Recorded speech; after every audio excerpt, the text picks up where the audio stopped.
Actually, before we get into this, something I want to talk about real quick is you'll notice if you're watching on YouTube that I'm wearing a top-notch hoodie and a top-notch leadership hat.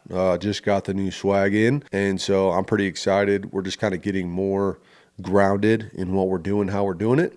And so if you want a hoodie or a hat, let me know in the comments, and I'll reach out, and we'll get you one of these. I think they look pretty good. No big deal. Anyways, that's enough of the sales pitch. Let's get into solving your problems.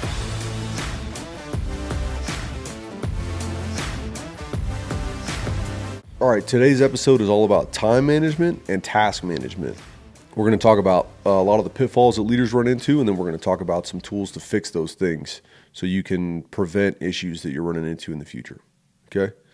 One of the biggest leadership struggles is this time and task management, and it constantly can have you feeling overwhelmed, flooded. You can react to problems instead of planning for success, and at the end of the day, you're trying to figure out, like, where did my time go? I spent all day at work, working, it felt like, and I got nothing accomplished. Like, what is going on? And so today we're going to try to address some of those things. We're going to try to give you guys some tools on how to prevent that stuff, and then how to make some adjustments if you find yourself in that spot. All right. So what we're going to do is we're going to break down 4 major ways that leaders fail at task and time management. So it's pretty simple. Okay. There's 4 things we're going to go over. Each one is going to come almost like a chapter with its own actionable skills. And then we're going to tie it into one of those bold factor fundamentals, and we'll get you out of here. All right. Okay. So first things first, diving straight in. First one, reactive leadership. First of all, what is reactive leadership? It's exactly what it sounds like.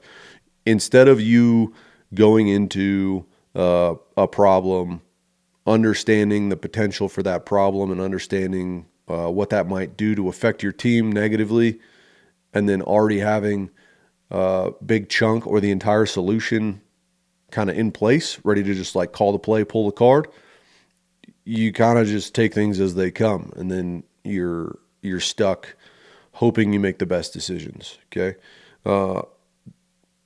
A lot of time leaders spend their days reacting to problems rather than proactively working on what truly matters. Okay, they start the morning with a plan. A lot of us start the morning, hey, this is what I'm going to get after today. But then you get sidetracked by emails, last minute requests, team issues, whatever it looks like, traffic, weather, anything. And then before you know it, the day's gone and you've done way less than you planned on getting done.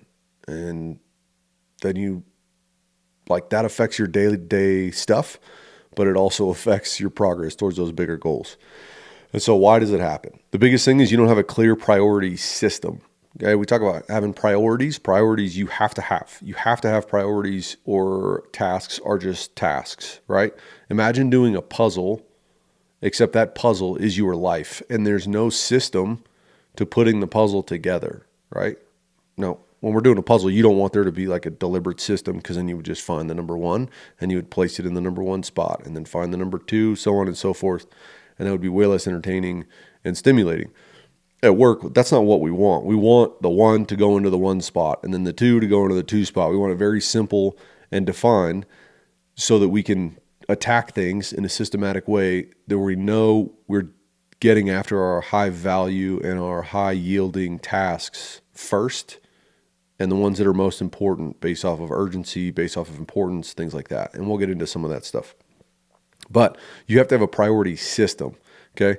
If you don't have a way to prioritize stuff by default, if you don't have a way to figure out like what the plan is, then when you get the tasks, when you get the project, when you get the sales mission or whatever that looks like, you're not going to be able to put it into your system and then execute.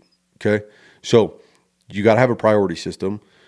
The other thing is boundaries, right? You have poor boundaries, you have no boundaries. And so people constantly interrupt you. I read the book 4-Hour Work Week, and for my profession, there's no way you're working a 4-hour work week. So if you're listening to this and you're in the military, don't get excited.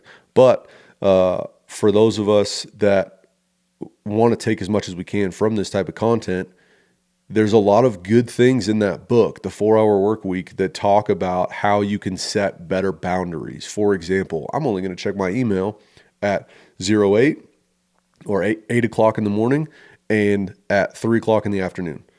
If you email me between then, there needs to be some kind of text, phone call, or deliberate interaction if it's so urgent that it cannot wait, right? In which case, don't email me. Just bring me in, like give me a call, pull my attention into it if it's that important. And then if there's products or attachments or whatever, obviously throw that in the email. Okay. But the biggest thing is like we get emails. I get 40 to 50 emails a day, easy. And so if I'm constantly just checking my email, I'm identifying tasks all day, but I'm not really doing anything. And so that's just a low-hanging fruit example from that. Another one is when people are like, hey, are you busy? You can just tell them yes. You can be like, yeah, I'm busy. You can give them a time limit. You can be like, yeah, I got like 30 seconds. What do you got? Or you can say, yeah, I'm busy. And then you can put time aside for them to come in and bring up general issues. Maybe that's in the afternoon. Maybe it's in the morning. Maybe it's in writing in a little inbox, and then you can address it and schedule times, whatever that looks like, depending on your team size and what your, like how busy your day is. But setting boundaries, okay? So people are constantly interrupting you and it's causing distractions. It's pulling you away. I deal with this all the time. I'm in the industry of taking care of people. Like that's my primary job, is to execute the mission and to take care of people. And so when somebody comes to me and they're like, hey, I have an issue, I'm like, okay, well, we have to figure out what that issue is so I can prioritize it or not prioritize it, or I can put somebody else on it. So I'm constantly dealing with this thing, and setting appropriate boundaries is going to help you save a lot of your time and keep you on task and get a lot of things done. All right. So, that'll prevent you from being reactive. Okay. Having boundaries. So having a priority system, boundaries, and the last one is a lack of pre-planning. Okay. When we talk about pre-planning, it's not just about like, oh, I'm going to bake a cake, so I need to get all of the ingredients out and I need to measure them out in advance and I need to preheat the oven and I need to do this thing. Okay. But also you have to have a system in place so that you know how to go through your daily tasks and you know how to go through stuff. Okay. Baking a cake is fine. But if you have to bake a cake, cupcakes, 12 strudels, an apple pie, and English muffins, well, now there's a more broad plan on how to attack all of those tasks. And that's more what we're talking about with pre-planning. When are you doing what? How are you getting after each thing? And then putting those in the appropriate slot, aligning the appropriate amount of people in advance so that you can not be reactive, right? You go into the day, you go into the week with a plan that's actually going to be actionable. And then you can let lower level leaders and you can let the doers do the task, but you still need a plan on how and where they're going to be, what they need to be doing, what tasks they need to be focusing on. Okay. So, being reactive. Okay. It happens because you don't have a priority system, you don't have good boundaries, and you lack pre-planning. Okay. When we talk about being reactive and problems, because the other things we're going to get into don't fall as much into this. And I think there's a really good opportunity to segue a little bit. There's a pyramid, right? There's a graphic that we talk about a lot when it comes to leadership and when it comes to getting tasks done, management, project level stuff, mid to higher level leadership. Okay. And it's talking about problems and problem solvers. Okay. The way it works is you start at the bottom of the pyramid, okay? And the bottom of the pyramid is bad and the top of the pyramid is good, okay? Most people in their leadership journey start at the bottom of the pyramid, okay? The bottom of the pyramid is problem causers. Now, this doesn't mean you're just going around maliciously causing problems because you like the drama. Some people are built that way, but what this means is like you don't have enough base knowledge and understanding to do your job or the job to where you're just kind of creating problems. You're so reactive that things just kind of go wrong and you don't understand why. Okay. So problem solvers. Then you go up one level and those are problem identifiers. That's great. Okay. Hey, I see this problem. And instead of me like being the one to create the problem, I'm able to identify a problem that's not caused by me. And I'm not causing problems anymore. Great. Now we can identify that problem and we can circumvent it, or we can figure out a solution to overcome that obstacle. That's great. You've stepped up a level, but you're still only just identifying problems. So you're only proving that you have enough competence to understand when something is right and something is wrong. There's not a ton of value in that when you start to move up the leadership ladder. Okay.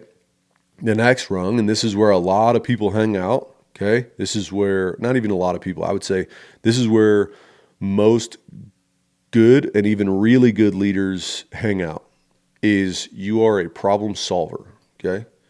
So somebody comes up and they say, hey, I have this problem. Boom, you know how to solve it. You can solve it. Hey, okay, move this over here.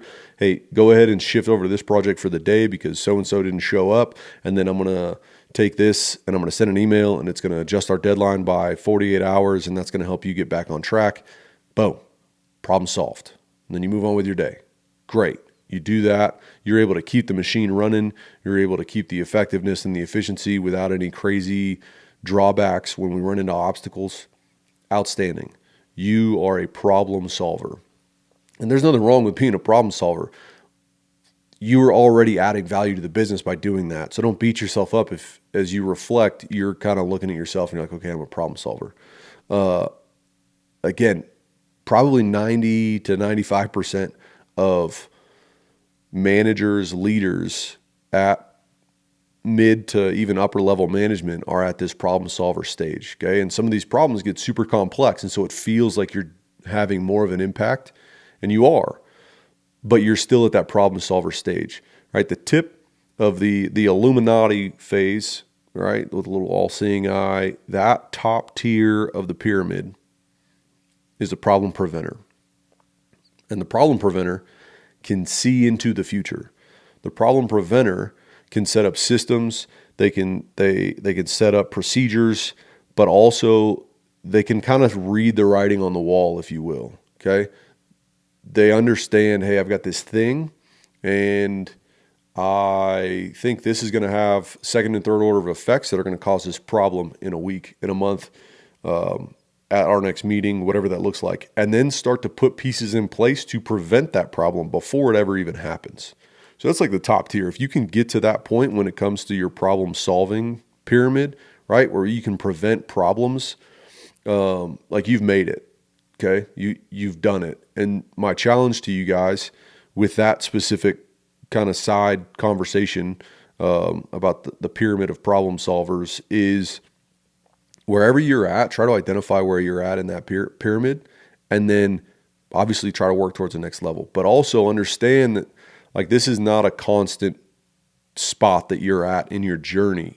You may have a ceiling right now based off your experience and your level of competence and skills that you possess, but you can move up and down, right?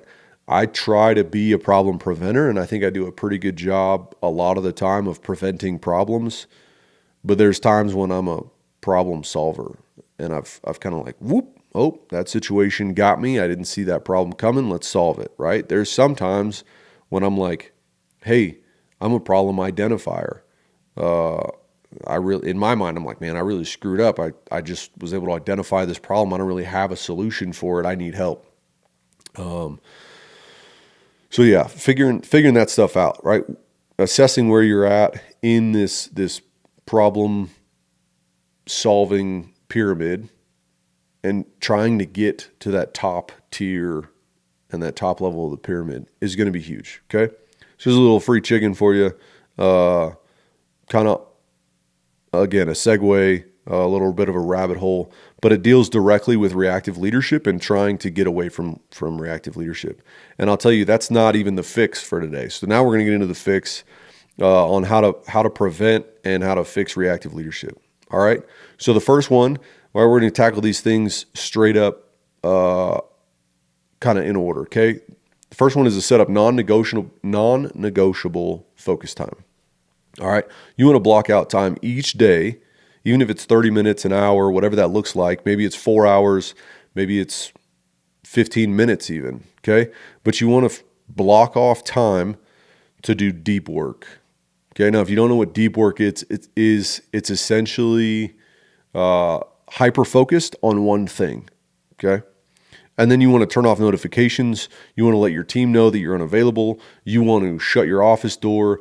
I just started putting headphones on at work because I'll watch people walk up to my open door of my office and then just like leave. And I know 100% that before I started implementing focus time, like that they would just walk in and they'd be like, "Hey, can I talk to you about XYZ?" I'm like, "Oh yeah, sure." But again, we'll get into setting boundaries, right? But for your priority system, right? Having a priority system and then taking your tasks and putting them in a place where they're in a timeline. Okay. So negotiable focus time. I'll give you an example. I've got these tasks that I have to do. I got to go into these systems and I have to process requests, or I got to like, hey, we're doing an onboarding. Somebody's coming into the organization and I have to assign them somebody like a sponsor to help integrate them and do their onboarding process into the unit. So I have to go and I have to check that system every day. I have to do that stuff. So we call that a battle rhythm.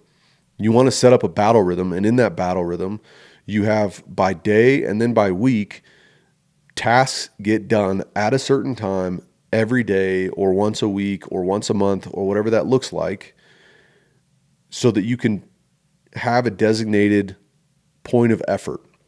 Multitasking is done. The idea that you can multitask has basically been debunked. You need to figure out how to separate what you need to do and then execute those tasks.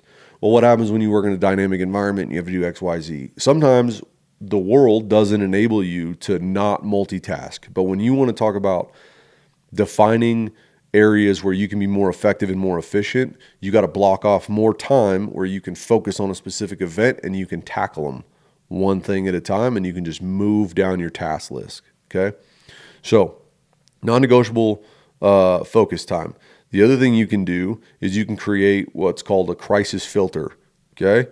And you can ask yourself, is it truly urgent? Can it wait? Right?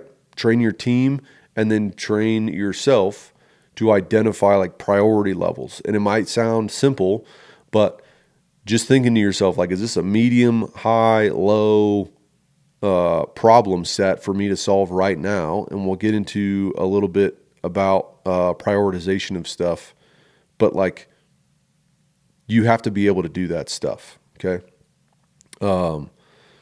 That stuff being identify the crisis or the situation or the problem, and then figure out like whose responsibility is this and potentially delegate. All right. The other thing is starting your day with a 5-minute prioritization check. This is something that I naturally struggle to do. And so I try to be very deliberate about it, and it honestly doesn't always work. But by doing this, it establishes a way for me to like stay focused on what I need to focus on. So just sitting down at my desk, I take out a like piece of paper, like paper notebook and a pen, and I just write my to-do list. And then I rewrite my to-do list in priority. So it's like, okay, I need to do all these things. And I brain dump them onto the paper, and then I go to the other side of the notebook and I write them down in priority order. And for me, it's the act of actually writing it down helps me lock it in, so that if for whatever reason I get done with a task and there is a distraction and I need to come back to it, it's kind of locked into my brain. But the other thing is I now have all my goals written down, or all my tasks written down that I need to accomplish that day in order that I need to accomplish them. And so if something for whatever reason creates a scenario where I need to do something out of order, I know exactly which task to go back to instead of just a list of to-do tasks. Okay. So non-negotiable focus times, you got to figure it out. And maybe non-negotiable is difficult for you. Then you at least need to take that block and you need to put it on the calendar. And then if it gets moved, You don't ever delete anything. You just move it. Okay. So, reactive leadership. Okay. It happens because you don't have a priority system, which you can fix with a 5-minute prioritization check. Okay. You can establish a crisis filter, and then that way you know which things by how they present themselves are enough of a priority to interrupt your task flow or not. Okay. You don't have boundaries, so you get interrupted all the time. This one is, again, it's just a matter of getting the practice in. I'll recommend it again. The 4-hour work week is a great thing to have a lot of boundaries set. Doing things, hey, if you have a packet that needs to be reviewed or approved, right? Maybe it's a proposal, maybe it's a request for funding, maybe it's whatever. Like, it goes in the inbox. You don't hand it to me because I'm busy doing my stuff. And then at this time, at this day interval, I'm going to review all of those things, and then I'm going to let you know the decision on them. And that way, your lower level leaders understand the expectation that, hey, I'm going to turn this thing on a Tuesday. I'm not going to get it back until Thursday because Thursday is the day that he reviews everything. But then also, if something is more important than waiting until Thursday to get, then I need to bring it straight to him. And then I know if it comes straight to me, I'm automatically got that switch turned on that's like, hey, this is probably super important. Okay. So priority systems, boundaries, and then pre-planning. Again, having a battle rhythm. What am I doing every day? When I show up to the office, it should be like I show up, we do a huddle in the mornings. I set my computer up. I get on 2 different systems and I check them, and I do everything I can to clear them. If it's super flooded and I run out of that window, I leave. Again, being in the military, like, we do PT in the morning. So I go and I do my accountability stuff. I do all the Army things that we do in the morning with PT. And then I come back, and the first thing I do when I sit back at my computer is I pick up where I left off. Okay. And then I move into the next thing. So those are some things regarding reactive leadership. Okay. The next thing that we're going to talk about is task overload, right? Feeling like I have so much to do, but there's just no time to do it all. Or I don't know how I'm supposed to get all of these things done, with the amount of time and the amount of people that I have. Okay. So task overload, taking on too much, or sometimes it's just people putting too much on your plate, or what feels like too much on your plate. Okay. So, a lot of times this leads to things like burnout. You run into bottlenecks. Okay. And then you can actually kind of stall your team. I've seen this happen where there's so much going on that it's something shorts and everything just kind of shuts down. And it's the whole team just short circuits. Okay. So you want to avoid all 3 of these. You don't want burnout from individuals or from groups. You don't want bottlenecks where you get all this production and then it just hits this choke point, right? And it just kills all your momentum, and you don't want the team to stall. Okay. So why is this happening? One, a lot of leaders struggle to not do the work. Okay. And so because you're not comfortable delegating or handing the task off to somebody else, you have this fear of if I don't do it, then it's not going to get done right. Another thing that happens is there's no delegation system. So maybe you're comfortable delegating a task, but you don't have a delegation system.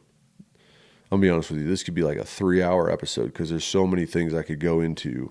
But I don't want to sign you guys up for a Lord of the Rings trilogy right now. So we're going to stick to what we're looking at, right? So fear of losing control, no delegation system, right? And then being confused about the difference between being busy and then being productive, right? Because being busy does not mean being productive. Being productive doesn't always have to mean being busy, okay? You can be productive and not busy. The reality is most of us, if we're productive, we are busy. I'm not going to be one of those people that sits here and says oh, if you're doing everything and you're productive, then your tasks are organized perfectly and your team's going to run smooth and you don't have to work that hard, because some of us just have to work hard, okay? So here's a fix, okay? A couple of fixes. One, use a 70% rule. Okay. So if someone can do the task at least 70% as well as you can, or to 70% of what your expectation is of how you would do it. Because sometimes, like, I can get OCD about stuff and I go above and beyond. And I have had to learn over the years to like dial that back. Okay. So the 70% rule is a good target on the wall. If somebody can do the task at least 70% as well as you can, delegate it. Okay. They're going to get better as they get more tasks. They're going to get experience under their belt. They're going to learn how to manage stuff. And they're going to be able to do that task. And then you're developing them as you go through this. But then also you're freeing up your time to do things that only you can do. Okay. Another one, document repeatable processes. I'm going to say that again. Document repeatable processes. Okay. So you can use, we use the term QRGs, quick reference guides. I think they're great. It's like a one slider PowerPoint QRG. Boom. You can like coin it. And when anybody hears it, it's like Pavlov, where you hear QRG and you know that that one slider, or maybe a two slider at like most, has everything you need to know. And it's broken down, right? So as long as you understand the basics of the stuff, you got all the tools you're going to need and you can run with the task. Okay. Create quick SOPs. All right. So in the military, we have an SOP for everything. And these SOPs can be books. All right. Same thing with businesses. You can have an SOP that is like how we run the business or how the sales process works. Like, you don't need all of this all the time. All right. So one, I would recommend breaking those things into chapters so that they're easy to navigate. Okay. But then also create quick SOPs. And if you're slick, you'll create quick SOPs that stack into a full SOP. So you're not writing the same stuff in two different languages. All right. But quick SOPs for common tasks, again, on the line with these QRGs. So delegation becomes seamless. So if I'm like, hey, I need you to conduct an inventory of our production. Okay. I can do that. Where do you want me to start? How about this? Take this quick SOP, take this QRG. This will tell you how you're supposed to do it. And then they can just take it and follow steps 1 through 8 and then get you the product that you need. So even if they've never done it before or they don't know how the process gets done, the goal of these repeatable processes and these documents is to make it dummy proof, right? It's like doing this task for dummies. You're going to go to a computer. You're going to log in using the appropriate software. You are going to go into this file. You're going to open up this spreadsheet. You're going to do this, right? It's like very easy. Okay. So quick SOPs stacked ideally into full SOPs, but then those quick SOPs, you can also use QRGs, which are like 1 sliders, 2 sliders. Okay. So the 70% rule, document repeatable processes, and then ask yourself, is this CEO level work? And I say CEO level work in parentheses because maybe you're not a CEO, right? Maybe you're a CEO of a team of 5. Don't let it go to your head where it's like, ew, I'm above doing that task. But at the same time, like we mentioned earlier, is this something that only I can do at my position? And if it is, do it. Excuse me. If it's not, delegate it, right? So that way people can learn how to do stuff. They can move up. You're developing others. You're bolstering the team's knowledge base and competence. There's a ton of like second and third order of effects that are great. But at the end of the day, it's a task that like I don't need to do a sales call. I'm not a salesman. I manage the sales team. So like if there's a super important call, put your best salesman on it if it's a sales call, right? If there's a call that needs to happen where somebody has 15 accounts with you and they're considering whether or not they need to, or they're going to continue doing business with you, maybe that's something that at your level, you're like, only I can do that task. But I would even argue then, if you have a strong enough sales team, you put your senior sales guy on that or sales girl and like let them do their job. Let them do what they need to do. Just because it's a higher impact doesn't mean it's a more complicated task. Okay, 70% rule, document repeatable processes. And then is this something that only I can do, or is it something that I feel like I'm the best at? And if it's something that you feel like you're the best at, highly, highly, highly recommend that you consider delegating that task. Okay? So we've gone over reactive leadership, right? We've talked about task overload. The third one is not having a clear prioritization system. Okay. Now, this talks about, this was kind of a fix for the first one, reactive leadership, but it kind of warrants its own thing because even if you're not reactive and even if you're not overloaded, like this is something that you have to have in place, right? You've got to have some sort of prioritization system so that you can like actually organize your tasks in a way that you're going to get after the larger project or like the larger goal. Because if you're not doing that, then you're just kind of willy-nilly doing things and then it's busy work.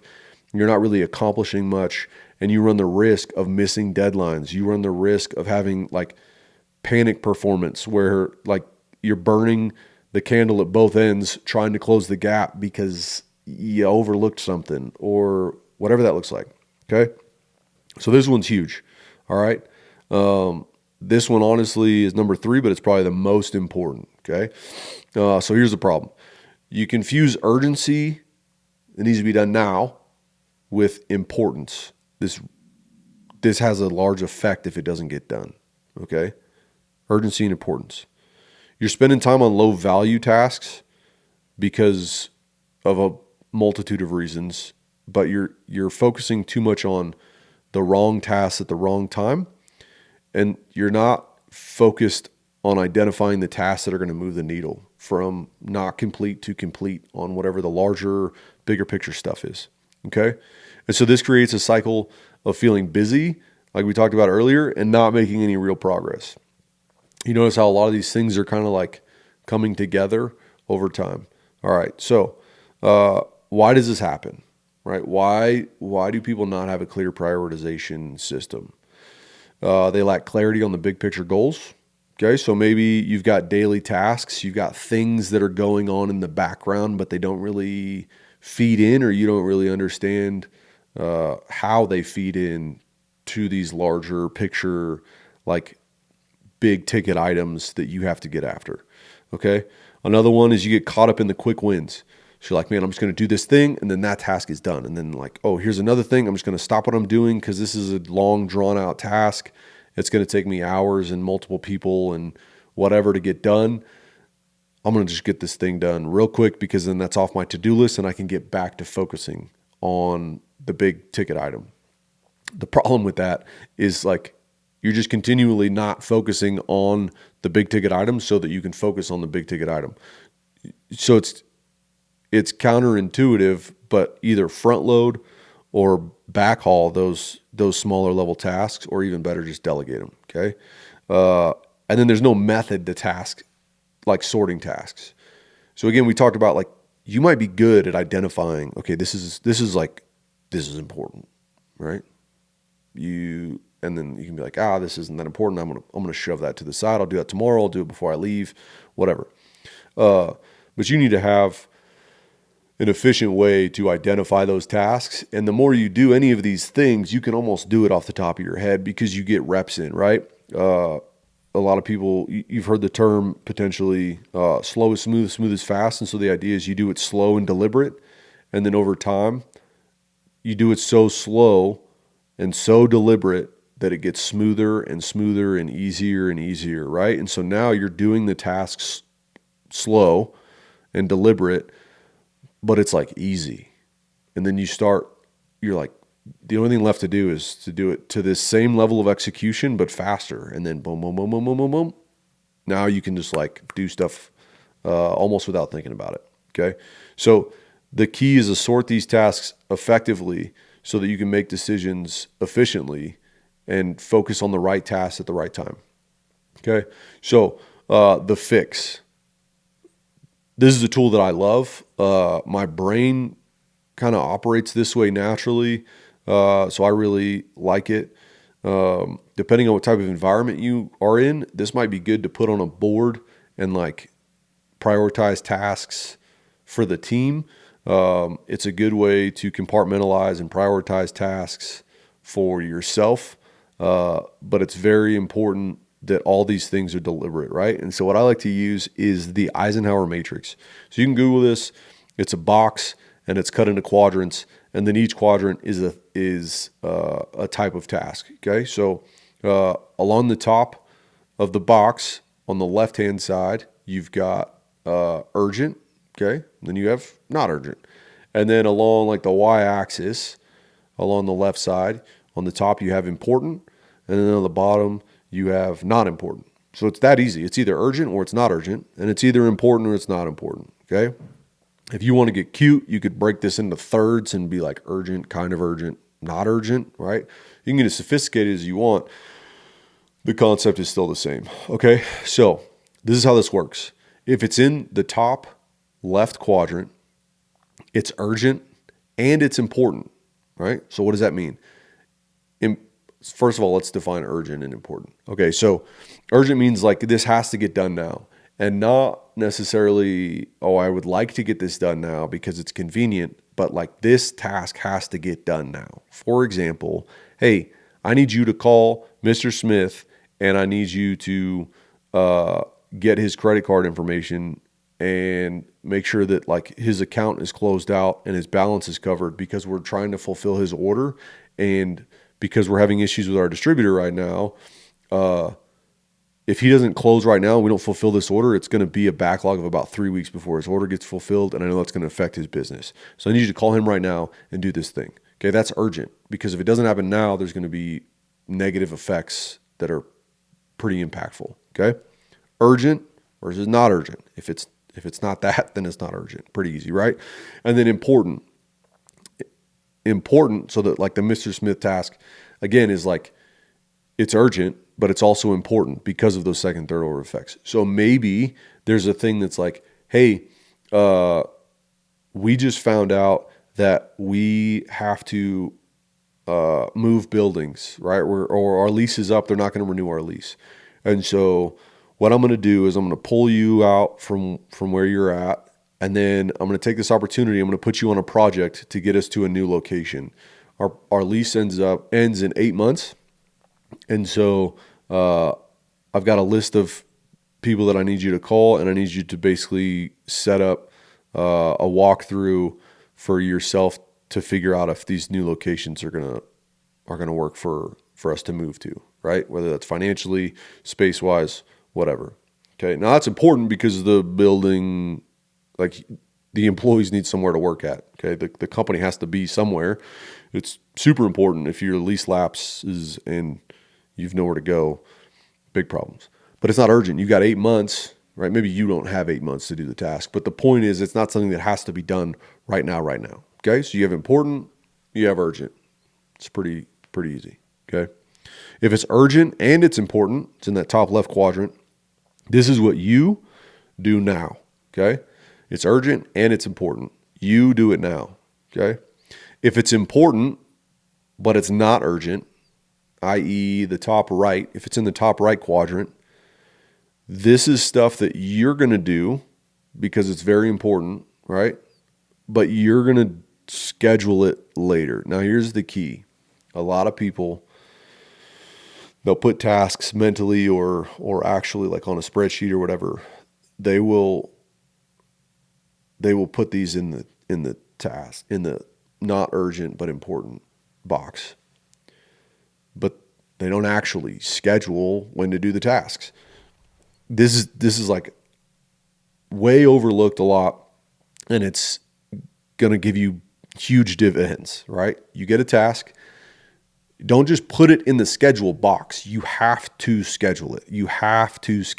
Okay. So if it's like, hey, I'm going to do a walkthrough of our medical kits to make sure that they're ready for deployment, right? In my current job, I have to schedule a time to do that. If I identify that as a task for myself or somebody else tells me to do that, then like I'm like, oh yeah, I need to schedule that. I could go, and this is no joke, I could go 10, 12 business days for like forgetting to schedule it. When in that moment I could have scheduled it, and within that 10 to 12 day window where I haven't even scheduled it yet, I could already be done with the task.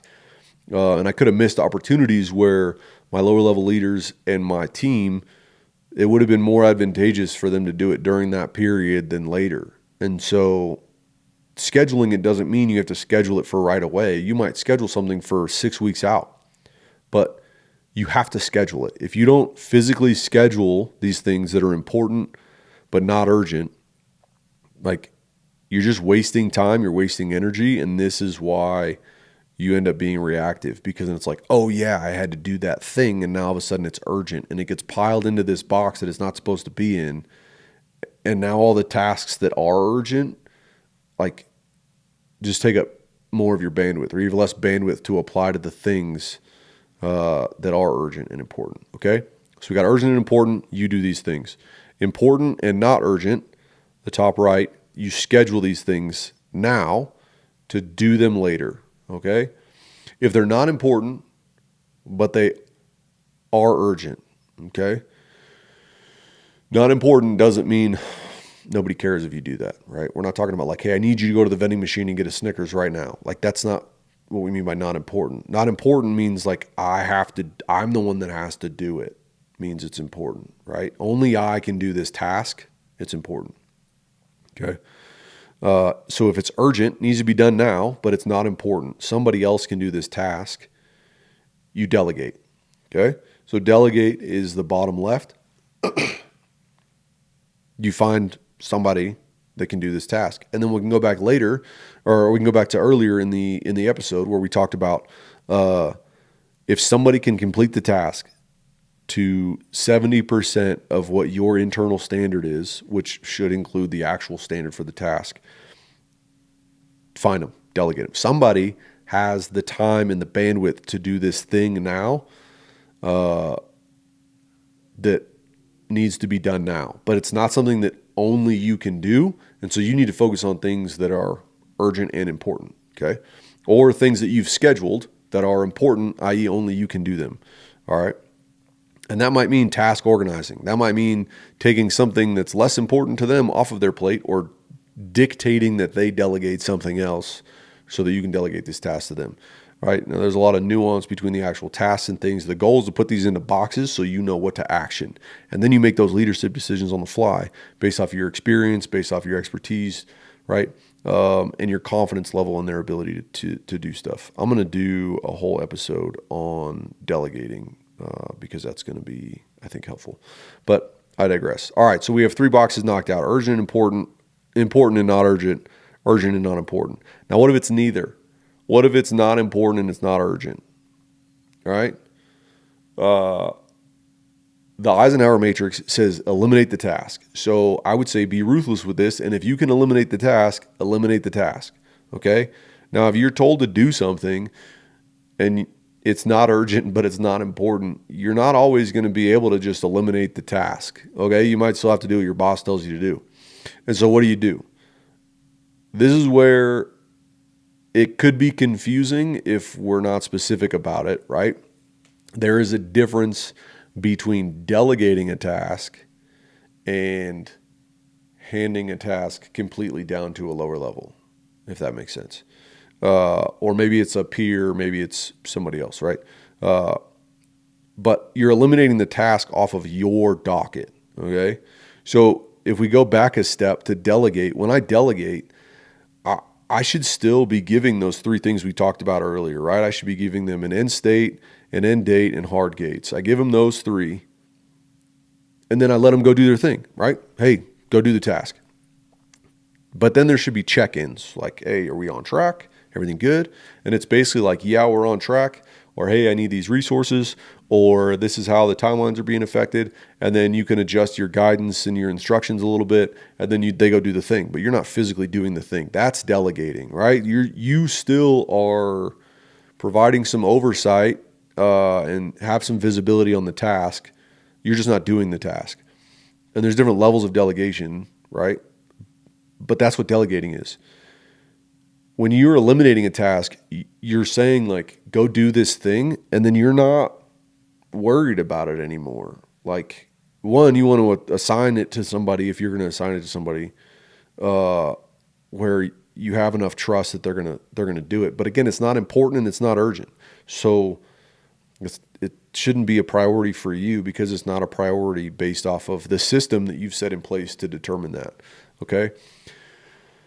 Some of these, what I've found, there's not a ton of tasks that end up in the eliminate box. Okay. And a big reason why is because either A, they're your idea of a task, and so therefore you assign some level of importance to them. But they're not all important and they're not all urgent. And so sometimes it's a good way to edit your ideas of what you want to get after. Okay. The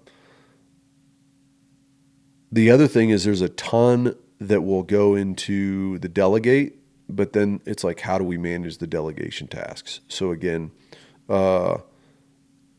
your job as a leader, especially as you get up into higher levels, is to delegate tasks and to manage tasks. So you might have something that is in the delegate task and then a grenade goes off and you're like, oh no, now it's urgent and important, or now it's important and not urgent, right? Or whatever. But like, it'll move the boxes and that'll affect how you do things. Okay. But you have to start with, okay, I just got a task. Where does the task go? Boom, it goes into this box. It goes into that box. And then you can start to action stuff. So now you're being less reactive because you can plan ahead. Again, the scheduling piece, right? You have a prioritization system, and this matrix enables you to say, hey, this thing, I have to do it, but I don't have to do it right now. Let me schedule it for tomorrow at 9 o'clock. Let me schedule for next Wednesday at 2 o'clock. Whatever that looks like. And then you just do your thing, okay? Execute your tasks, follow that matrix, and then you use that to keep track of all your things. One thing I like to do is take a running tab of all the tasks that need to get done, and then take those tasks and move them into those boxes, right? Then you can move stuff around from box to box, and then when it gets done, it gets chucked and deleted, right? Because it's done. But then as tasks add up, then it's like, okay, I can move this over here and I can just dump a task. Okay, I got 4 tasks, put them all on the side, list them, and then put them, in the appropriate boxes. To simplify things. All right, so that's the Eisenhower matrix. Okay, that's a whole drawn out thing about the Eisenhower matrix, but it's a great tool. It will help you. Okay, you have to. So moving on from that. Okay. We're talking about having a clear prioritization system. Use something like the Eisenhower matrix if you're not going to use that directly, okay? The other thing you need to do is you need to plan weekly and you need to adjust daily, okay? So every Monday, maybe it's every Sunday, maybe it's every Friday before you go home, you need to map out your top priorities for the week, okay? And then every morning, you need to adjust those things as appropriate. So things will happen day in, day out that are out of your control or within your control or whatever, and that might adjust your priorities for your tasks. You need to have touch points with yourself and with your team on a regular basis, and they can be quick, they can be efficient, but they have to get done so that you can stay focused on the things that you need to stay focused on, okay? That one's pretty easy. Plan weekly, adjust daily. If you have the latitude to do this, this is what I really like to do. I had an operations gig. I essentially was like chief of operations for one of the units I was in. And so what we did is you do everything you can to execute the tasks in the morning and then do planning stuff in the afternoon. So you're planning for tomorrow, you're planning for next week, right? And when you work in operations proper, there's a lot more planning that's involved. Asking questions, answering other people's questions, figuring out information, coordinating things, the logistics of it all, the requirements by department, all that stuff you have to come up with and plan in order to like delegate that. Think like project management stuff. You got to give people the information so they can execute and they understand their requirements. So if you can do execution in the morning and then planning in the afternoon, then to me, that's a super helpful tidbit way to like plan your day. And then you can put buckets into like what's an execution task that we're going to do today or this week or whatever. Okay. So plan weekly, adjust daily. Okay. And then tie every single task to a goal. If there's like some of these tasks seem redundant, right? Maybe it's like, hey, when you show up to work, you clock in and then restock the salad dressing. Okay. That's just like a daily task for the person who's in charge of restocking, right? But all the way down from restocking the salad dressing, that comes into like inventory management, which let's say the shift manager has to pay attention to for their aisles or or the store for while they're on shift. That affects inventory management in the back so that you've got enough back stock and the appropriate amount of back stock so that you don't run out of salad dressing. And then that back stock affects your ordering, which affects your expenditures, which ties directly into your revenue, which has to deal with how the business runs. Now, not every employee is going to be like, I want to know the deep down purpose of why I have to restock salad dressing every morning. Like that's not always going to happen. Okay. I get that. But the principle is there, right? And so if there's a task, whoever's doing the task needs to understand, like I like to use the term understanding what's going on 2 levels up, okay? If you know what's going on 2 levels up and how your task ties into a goal 2 levels up, you're providing enough context for employees and for lower level leaders to where they get it and they have their task and they have their purpose. But it's not this huge, like, ethereal thing, right? Like, I could be like, hey, I need you to go make sure the vehicles run. If I try to explain to them how them turning on a vehicle, right, and doing an inspection to make sure it runs properly and it works properly ties directly into the strategic initiatives of national security, like, they're not going to care, right? But 2 levels up is like, hey, we have to go do this thing next week. And we're going to need vehicles to get our equipment and our personnel there. And so I need you to make sure that the vehicles run now so that you're not jumping through your asshole in like 14 days, 12 days to get this thing done, right? You don't want to put people in that position. But also by helping them understand why things are getting done is going to help them kind of tie the task to the bigger goal. And for you at your level, it's going to help you prioritize stuff, right? So if you've got 4 major goals going on, 4 major like initiatives, then those initiatives are going to be prioritized. And so if I can take a task that's might seem basic or not super important in the grand scheme of things, and I can tie it directly to a task, it'll help me clearly identify what's important, what's not. All right. So that was a lot about prioritization. We talked about the Eisenhower matrix. We talked about making sure you're planning weekly, make sure you adjust your plan daily, and then tie every task to a goal, okay? The last one, number 4, that we're going to go over is having a disorganized team, okay? So what is the problem? It's when the team lacks structure, right? It leads to miscommunication. It leads to duplicated work. It leads to constant back and forth interruptions, and it drains your time and your team's time, and it can create frustrations. Imagine like you have 5 Amazon warehouses, and then you've got a team whose job it is to coordinate logistics across those 5 warehouses. That team has things that they have to do. If they're not properly organized and people aren't, hey, this is my lane, these are my tasks, these are the things that I focus on, and this is what my outputs are, what my output requirements are to the team, then like you've just got everybody kind of being gophers, doing whatever they task comes across their desk, And then again, you end up doing duplicated work, or you get work that doesn't get done because, well, who was going to do this thing? I don't know. I didn't see it. All this stuff, right? You get miscommunication while tasks are getting done, and then you get miscommunication about which tasks are done. And then there's all kinds of back and forth, like it leads into the other problems that we talked about before. Okay, so you have to have an organized team. Why does this happen? Again, we talked about no clear roles and responsibilities.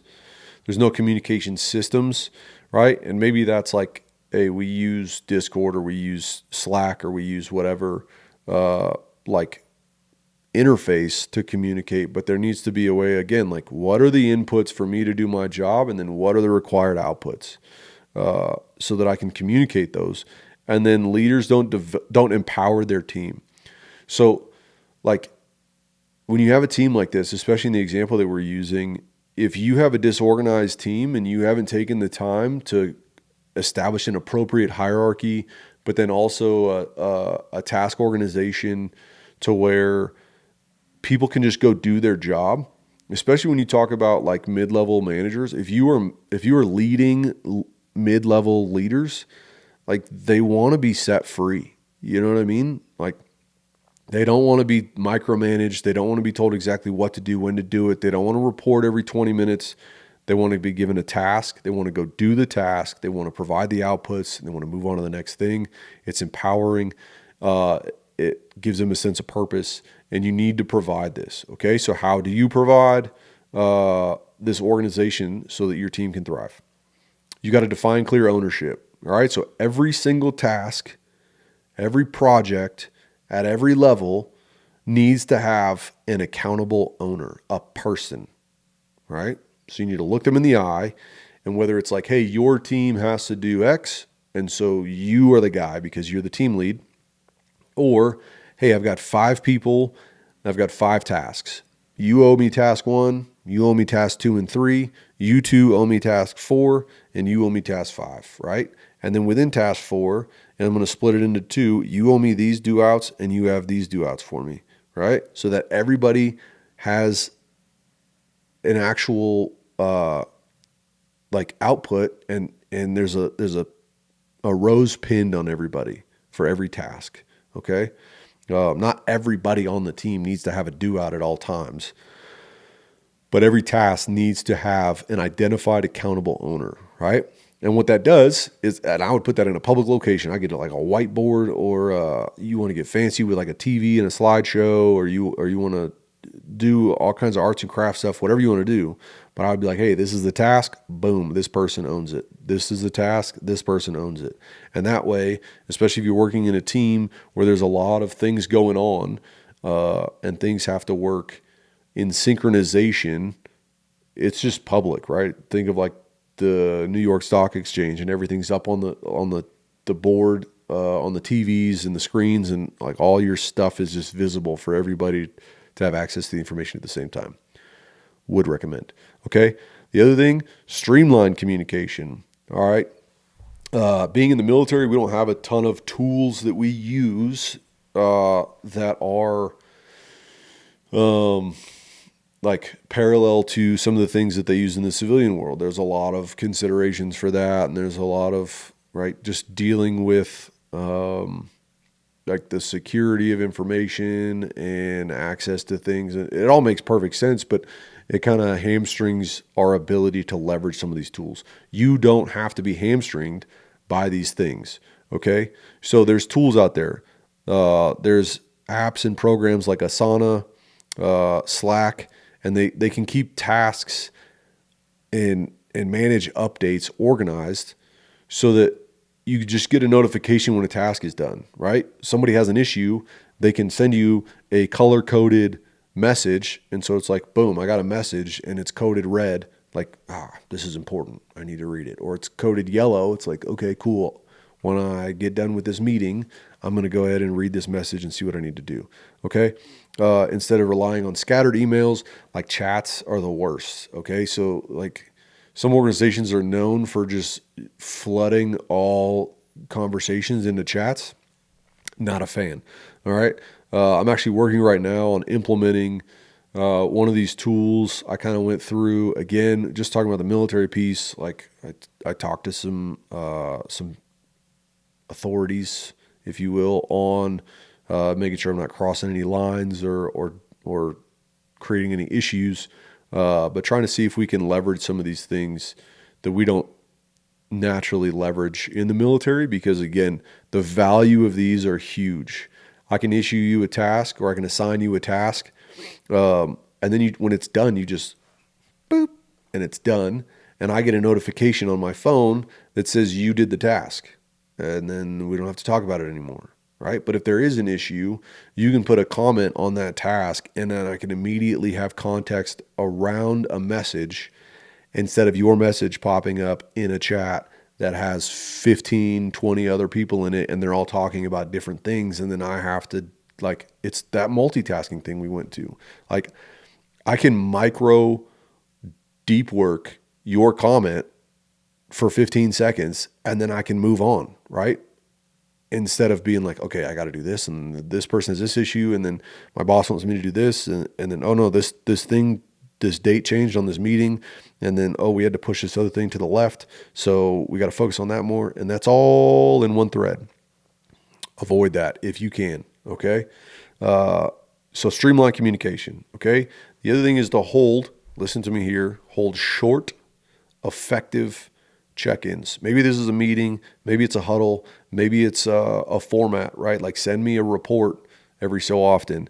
It's got to be short. It's got to be effective, okay? Don't do long unstructured meetings. Don't even do long structured meetings, okay? Try 15-minute stand-ups where each team member, they talk about what they did yesterday, what they're working on today, and then what do they need help with? Like, that's it. Like, you have 2 minutes, go. Okay, this is what I accomplished yesterday. This is what I'm getting after today, and I need help with this. Okay, track and all. Boom. And then you can say, hey, nope, don't do that, do this. Or, hey, there was a change, do this instead. Or, hey, I got it. I'm writing down what you need. I'm going to get you the answers. And then in 40 minutes, I'm going to call you, or I need you back here, and we'll get you your solutions. Okay? Short, effective check-ins. Okay. Number 4, disorganized teams, right? We went over why it happens, what the fix is, define clear ownership, hold short, effective check-ins, streamline communication. Okay? All right. Those are your 4 big things. Okay? Those are a lot of key areas where if you start to work on these things, you will be able to work more effectively, and you'll be able to work more efficiently. And then your team will have less stress because the tasks are organized, right? The team is organized. Your tasks and your projects are prioritized appropriately. There's also a system to prioritize those tasks so they understand when and where to put things. You're not going to get as task overloaded, right? Because you're going to go through and you're going to have these prioritizations, and you're going to be able to have a system to deal with tasks as they come in. And then you're not going to be reactive in leadership, which is just going to trigger this waterfall of all these other things falling apart. Okay. So, do these things that we talked about today, and I promise you, you will immediately see some level of improvement in your effectiveness and efficiency in leading your team and managing your tasks, okay? And staying away from that reactive leadership. All right, so here's what I need you to do. I need you to look at which of these 4 problems is holding you back. Which one of these can you implement now in order to start to make progress? Because once you start to get progress and you start building that momentum, it's going to be easier to do other stuff. But I promise you, one of these things you can at least get better at, and then you can implement that stuff, and that's going to help you, okay? What I want you to do is I want you to take one of these things, or one of the things we talked about, or something that parallels what we talked about. For example, you don't have to use Eisenhower matrix, but go find something to help you organize your tasks, for example, okay? Take that small change, implement it now, watch the results roll in, and then it's almost like Dave Ramsey with the snowball versus the avalanche. Pick a method, and you're going to watch the results. And then that's going to motivate you to implement more things. It's going to motivate your team to implement more things. And then it's just going to get better over time. Okay. And then lastly, I know you know somebody who needs to hear this information. I promise you, people need to hear this. And so I would encourage you, I'm asking you, share it, tell your friends, tell your coworkers, tell your bosses, tell your subordinates, do your thing. Okay. I want to hear in the comments what you thought was most helpful. I want to hear in the comments any feedback as far as positives, negatives, what I can get better at, what you guys really want to hear, what issues you're dealing with in your leadership journey, so that I can help you provide that stuff in a way that's actually going to be helpful. The goal here is to provide as much value as possible for free. So just tell me what you want me to provide you. And if I don't have the answers, I'll get the experts on here, and I'll get somebody on here so that we can go over that stuff. All right. So the last thing we have to do is tie this into our bold factor, right? Tie this into like one of those four. And for me, it's organize. Okay. If you're not organized, you're not going to be able to lead your team effectively. So we have to organize our tasks, organize our thoughts, organize our team, organize our communication. These are all things that we talked about today. So if you organize your team effectively, you're going to be more productive. You're going to be more efficient as a team. You're going to be better as a leader. And so dive back into that first episode. If you need to, look at that organize and those leadership fundamentals in there, and you'll be able to see a direct correlation between what we went over today with time and task management and the organize factor from bold. So there's that. I appreciate you guys. This was hopefully super valuable for you. And I'm excited to continue doing this. So thanks.